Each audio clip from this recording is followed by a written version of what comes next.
I need an offensive and defensive player on the wing right here. I need you two big guys who are going to be on the block, on that left block. I need an offensive and defense. Red on offense, gray on defense. You can go gray. Very similar to what Zach did. NBA is so much about defense. The players are way too good one-on-one to guard them one-on-one. So your team concepts defensively have to be solid and tight, and you have to re-emphasize them day after day after day. So this is the Hatter drill. You're going to be a little bit lower like you're on the block. Your rule offensively is wherever I throw the ball, you're going away from the ball. And we're just working on trapping what we call trapping the box. Zach was doing verticality when a guard or a wing drives the basket and elevates to the rim, and you're inside this charge circle. So Zach probably explained this to you, but I was probably thinking about my talk, so I didn't hear it. If we're inside this charge circle, we have to leave our feet or it's going to be a foul on us. If we're outside this charge circle, then we can take a charge. All right? So we're not going to be inside this charge circle. We're going to get to the dribble penetration before he gets there, before he's able to elevate. We're going to trap the box. It's going to be the exact same concept Zach worked on, though, that you have to sink down and get below his knee, box him out if the shot goes up so you're there. So we'll go very slowly. I can throw it either way. I'm going to go right here. We don't want him to get beat under normal circumstances. We're going to say right now, you're going to force him baseline. As you come, you're coming over to trap the box. You have to get to him before he gets to the paint. We got to keep the ball out of the paint. We did a stat for our playoff series this year with the Atlanta Hawks. When the ball got into the paint, we scored at .96 points per possession. Didn't mean we shot a layup. But if we got dribble penetration, if we got a guy rolling to the basket and caught it and he kicked it back out for a 3 or a 2, whatever happened after that ball touched the paint, we scored at .96, which is pretty decent in the half court. When it didn't touch the paint, when we dribbled down, played one-on-one and just shot a pull-up jumper, or we dribbled down, threw the ball around the perimeter and then shot a jump shot, we scored at .56. It's a huge difference. Offensively, you got to get the ball into the paint, and defensively, you got to do whatever you can to keep the ball out of the paint. So you're driving baseline, we trap the box. You are here, you see this action is happening, you're sinking down and you're cracking down on him as much as you can, right? Ball comes out, coach throws it back to the coach. You're recovering back out, you're recovering to your man. I reverse it, your job is to get away. We're trapping the box there. Now here we want to be smart too, right? Because we're not trapping there, right? We want it to be as game-like as possible, that we have to recognize, is he beat? Does he need my help or does he not need my help? Under the situation he does, but we're also not, this is not a trapping drill like Coach Demopoulos was doing. This is a help defense, protect the paint drill, all right? So he's driving straight line drive. You're catching him outside the paint. Coach comes back here. Swing it, we're going to do it one more time. Drive it, cut him off, crack down on him, we're good. My first year with the Celtics, I was very fortunate to be behind the bench. In the NBA, you have front of the bench assistant coaches and back of the bench assistant coaches. I was behind the bench, and it was me and Tyronn Lue, who's now the head coach of the Cleveland Cavs, just won the NBA World Championship. And it was my first year ever in the NBA. I'd never been able to make the NBA as a player. I'd never coached in the NBA before that year. And then my first year, I get to watch Doc Rivers, I get to watch Kevin Garnett, I get to sit next to T. Lue, and every time I had a question, I had a million questions. Tyronn would have an answer for me because he's that kind of person. It's not a surprise that he's had the success he's had. I'm just very happy for him. But we're playing at Brooklyn, one of the first games of the season, against Coach Jerry Stackhouse. I wish Jerry was here. I don't think he is, but Jerry was still playing. He hadn't retired yet. And I'm sitting behind the bench. And I'll never forget it. We're on that end of the court. Our bench is here. They swing the ball to Jerry on the right wing, and Kevin Garnett is sitting on the bench in front of me, and he starts screaming, "Jab, step, jumper. Jab, step, jumper. Jab, step, jumper." And I'm like, what is he yelling at? Sure enough, Jerry has the ball. He jabs, and he hits a three right in our defender's face.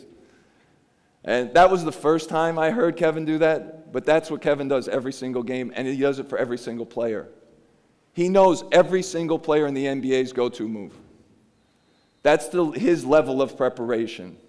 That's the level of the great players. LeBron James, when we've played him in playoff series and regular season games, at the end of games, we're getting ready to run a play at the end on the side, and he's looking by the alignment our players are in. He's saying, they ran this against Toronto 2 weeks ago. He's going to go there. He's going to go there. You do this. You do that. So now our coach is really, really smart, so now he does a lot of misdirection when we play against the Cavs. We'll get into an alignment that LeBron thinks he knows what we're going to do, and we'll do the exact opposite. So there's a lot of mind games that go on. But the level of preparation in the NBA is the highest level, and it's one thing I have learned in my years now there is seeing Kevin, knowing if you want to be great, if you want to be a great player, it's not enough to know what your man is going to do. Some guys don't know.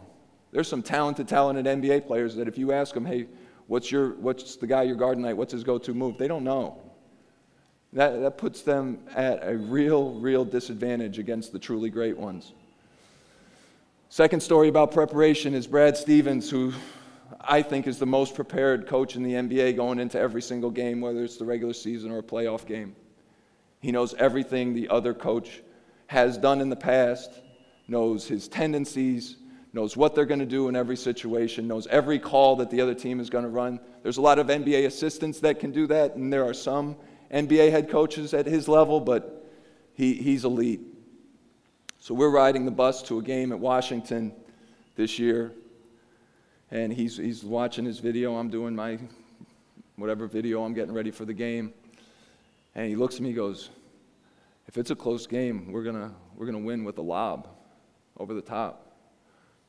I was like, wow, you're calling the play right now? We got 48 minutes to play, and the game's not for another 3 hours.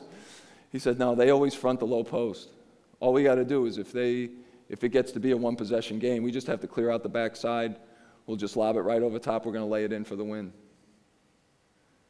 3 hours, and his degree of preparation, we then go into a discussion about which player do we run it for. Because I start thinking, I was like, well, a couple of our guys can't even make a layup. So we're not the most athletic group. Some teams you just lob it up there, the guy's dunking. That was not the Celtics of 2015-16. But we come to a conclusion that, Jay Crowder, he's strong. He probably will have a matchup that we can exploit. Sure enough, game is getting down to the wire. They make a free throw. About, I want to say 6 seconds left. We call timeout. We advance the ball. Brad draws up the play. And I'm the only one that he's had this conversation with. And our players are looking around like, what are we doing? You think we're going to just get a layup? We're just going to lob over the top? And he's like, yeah, that's how they defend. Sure enough, we throw it in. We lob it over. Jay Crowder lays it in. We get a win. That's, again, there's so much information available now when you're scouting, when you're preparing. You need to know your team, but the more you know about your opponent, I think the more prepared you'll feel and more confident you'll feel at the end of games. Last thing is communication. Two quick stories. First of all, like I said, I like to read. I like to try and educate myself and get better. I'm just reading a book now called Smarter, Faster, Better. It's by a guy named Charles Duhigg, who also wrote The Power of Habit, which is an excellent book, if any of you would like to read that. So in this new one, Smarter, Faster, Better, he talks about the best way to determine if a team or a group is maximizing their potential is to measure their communication between each other. Frequency, how often each person in the group communicates, and then also volume. Does one guy just dominate all the conversation? Does everybody get a chance to speak? Is everyone comfortable? And I think this is true, and the book talks about it, on a team, the best teams you've been a part of, and I know this is true for me, is everyone comfortable in knowing that I can say or I can do something and I'm not going to get made fun of, or I'm not going to get criticized if I make a mistake. I think that's what San Antonio has created better than anybody, and they've done it because of Tim Duncan, because he doesn't criticize. He lifts his teammates up. Pop, I don't know. Pop, I think, is pretty aggressive, but he has a different role with them. But I'm sure he's very inclusive, and he's very much empowering of his assistants, allowing them to speak, delegating their time with the players, and so I think that's very important. And I'm going to finish, and I wish I had a million Pop stories like I'm sure Zach does, but another way I try and educate myself is they have podcasts now, which I think are available here as well. Yahoo with Adrian Wojnarowski is probably the top NBA writer. He has a podcast that's great. Chris Mannix is along with the Vertical podcast. JJ Redick started a podcast, and I actually sat with some of our players and listened to it with them because he talked about his process of going from a really talented kid that didn't get it at Duke to understanding, wow, I got to work a lot harder at this. Even though I'm talented, if I want to be the best player I can be, I'm going to have to get more serious about my preparation. It's not good enough just to be ready for the game.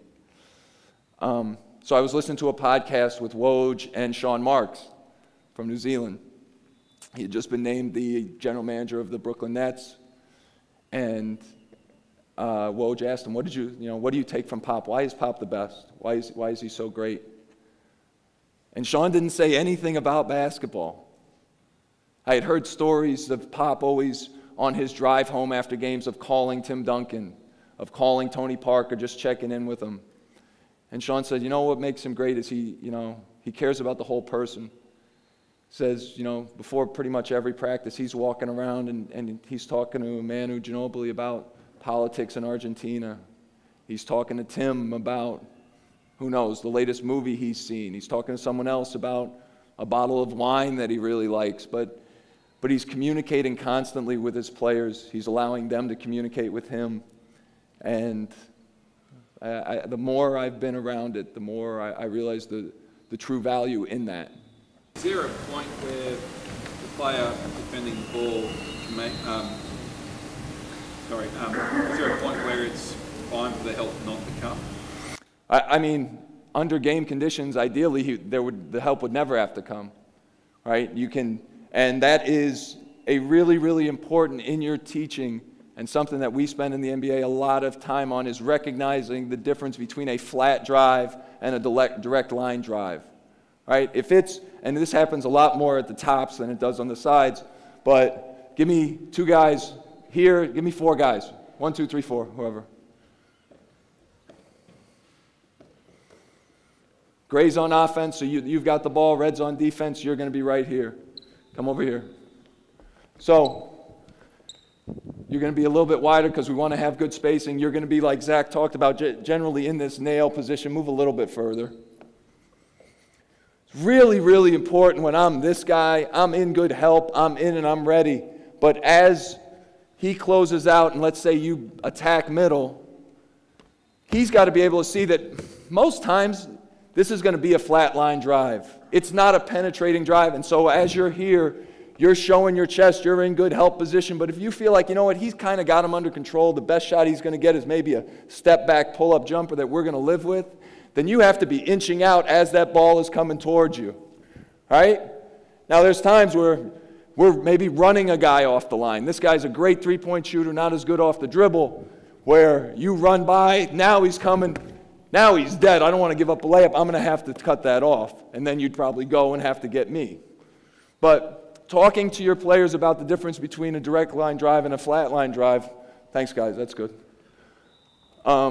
is important. And recognizing the difference of when is my help needed and when is it not needed is why you want to have smart thinking basketball players. Anyone else? Who do you have as, because some girls in the team are better than others. So I've got 2 really good players, out of the, I've got 9 girls. There's probably 2 or 3 are really good players, probably a little bit taller than, or about the same size as a lot of the other team's players. who do I have in which position, like that nail position there, who do I have on that spot and over here defending, you know, as in Well, in practice situations, you want them all to learn every position. And I think that's really important, especially at younger ages. What age are the girls? under 14. So Yeah. 11, 12-year-olds. So my daughter is 13. She's sitting over there right next to Zach, and she's on this trip. And so I've been to a lot of her practices this year with a bunch of 13-year-old girls. And the first thing I'd say is, at that age, you don't know how their bodies are going to develop, boys or girls. Like, it drives me crazy. I go to a youth practice, and they're calling this, 6'1", sixth grader who's really tall, like, hey, big guy. If he ends up being 6'1" his whole life, he's not going to be a big guy after a while. So I think skill development at those ages and just working on dribbling, passing, shooting, along with some team concepts are really important. But I really just think, and especially with girls, developing hand-eye coordination, making them more comfortable making athletic physical movements are really important.